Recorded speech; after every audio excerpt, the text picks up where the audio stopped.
శ్రీ మహాగణాధిపతయే నమః, శ్రీమాత్రే నమః. మాచిరాజ భక్తి ప్రేక్షకులందరికీ నమస్కారం. మే నెలలో మేషాది ద్వాదశ రాశులకి మాస ఫలితాలు ఏ విధంగా ఉంటాయో, నెల మొత్తం యోగించాలంటే ఎలాంటి ప్రత్యేకమైన జాగ్రత్తలు తీసుకోవాలో, ఏ దేవాలయ దర్శనం చేయాలో, అలాగే మే నెలలో రాశిని బట్టి అనుకూల తేదీలేంటో ప్రతికూల తేదీలేంటో ఈ వీడియోలో మనం తెలుసుకుందాం. తదుపరి వృశ్చిక రాశి. వృశ్చిక రాశి వాళ్ళకి మే నెలలో మాస ఫలితాలు పరిశీలిస్తే, మే నెలలో చేస్తున్నటువంటి వృత్తి వ్యాపారాలన్నింటిలో కూడా వృశ్చిక రాశి వాళ్ళకి అన్ని రంగాల వారికి లాభదాయకంగానే ఉంటుంది. ఆరోగ్యం చాలా చక్కగా ఉంటుంది, అనారోగ్య సమస్యలు తొలగిపోతాయి, ఆర్థిక లావాదేవీలన్నీ కూడా చాలా చక్కటి సంతృప్తినిస్తాయి, ప్రతి విషయంలో కూడా ధైర్యంతో ముందుకు పోగలుగుతారు. వాహన సౌఖ్యం ఉంటుంది, బండి కానీ కారు కానీ కొనుక్కోవాలని చేసే ప్రయత్నాలు చక్కగా అనుకూలిస్తాయి. కుటుంబ సౌఖ్యం ఉంటుంది, కుటుంబ సభ్యుల మధ్య విభేదాలన్నీ కూడా సమసిపోతాయి, కుటుంబంలో ప్రశాంతకర వాతావరణం చోటు చేసుకుంటుంది, సంతానం వల్ల విశేషమైనటువంటి లాభాలు కలిగే సూచనలు ఉన్నాయి. బంధుమిత్రుల సహాయ సహకారాలు వృశ్చిక రాశి వాళ్ళకి మే నెలలో సంపూర్ణంగా లభిస్తాయి. అలాగే స్పెక్యులేషన్ రంగంలో విశేషమైన లాభాలు కలుగుతాయి.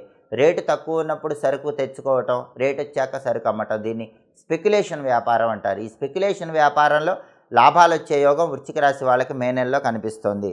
అలాగే సోదరుల వల్ల ముఖ్యమైనటువంటి పనులన్నీ కూడా పూర్తి చేసుకోగలుగుతారు.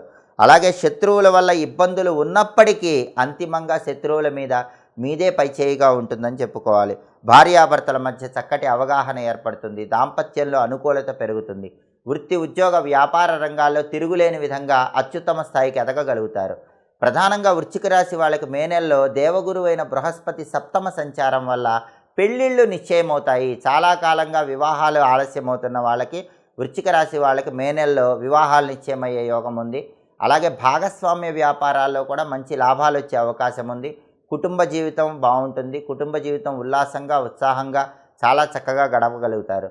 అర్ధాష్టమ శని దోష ప్రభావం వల్ల అప్పుడప్పుడు చిన్న చిన్న శత్రుబాధలు ఉన్నప్పటికీ, అప్పుడప్పుడు చిన్న చిన్న ఆరోగ్య సమస్యలు ఉన్నప్పటికీ వాటన్నిటినీ కూడా సప్తమ గురు బలం వల్ల అధిగమించగలుగుతారు. సప్తమ గురువు ప్రభావం వల్ల విశేషంగా మే నెలలో వృశ్చిక రాశి వాళ్ళకి యోగదాయకమైన ఫలితాలు కలుగుతాయని చెప్పుకోవాలి. అయితే ఈ అర్ధాష్టమ శనిదోష ప్రభావాన్ని అధిగమించడానికి మాత్రం శనివారం పూట వెంకటేశ్వర ఆలయ దర్శనం చేసుకోవాలి. వెంకటేశ్వర స్వామికి తులసి మాలికను సమర్పించాలి. ప్రతిరోజు ఓం నమో వెంకటేశాయ అనే మంత్రాన్ని 21 సార్లు చదువుకోవాలి. వెంకటేశ్వర వజ్రకవచ స్తోత్రాన్ని రోజు చదవటం లేదా వినటం చేయాలి.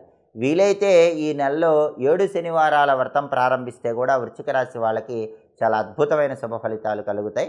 ఏది ఏవైనా అర్ధాష్టమ శనిదోష ప్రభావం కంటే కూడా దేవగురువైన బృహస్పతి సప్తమ సంచారమే ఎక్కువ ప్రభావాన్ని కలిగిస్తుంది. కాబట్టి ఆ సప్తమ సంచారం గురువుకు విశేషంగా యోగిస్తుంది. కాబట్టి మే నెల మొత్తం కూడా వృశ్చిక రాశి వాళ్ళకి అద్భుతమైనటువంటి శుభ ఫలితాలు సిద్ధింపజేసుకోవచ్చు. మే నెలలో వృశ్చిక రాశి వాళ్ళకి కలిసి వచ్చే తేదీలు 1, 7, 9, 16, 18, 23, 28 ఈ తేదీల్లో ముఖ్యమైన పనులు చేసుకోండి. అలాగే మే నెలలో వృశ్చిక రాశి వాళ్ళకి కలిసి రాని తేదీలు 3, 5, 11, 14, 21, 26, 30.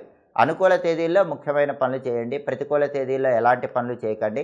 సప్తమ గురువు సంచారం వల్ల విశేషంగా యోగదాయకమైన ఫలితాలు అందిపుచ్చుకోవచ్చు.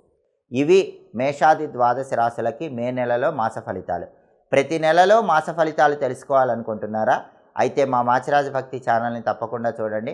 మా వీడియోస్ మీకు నచ్చినట్లయితే మా ఛానల్ని లైక్ చేయండి, కామెంట్ చేయండి. మా ఛానల్ వీడియోస్ 10 మంది మిత్రులకు షేర్ చేయండి. మా ఛానల్ని సబ్స్క్రైబ్ చేసుకోండి. పక్కనున్న బెల్ సింబల్ నొక్కటం మాత్రం మర్చిపోకండి. సర్వే జనాః సుఖినో భవంతు. స్వస్తి.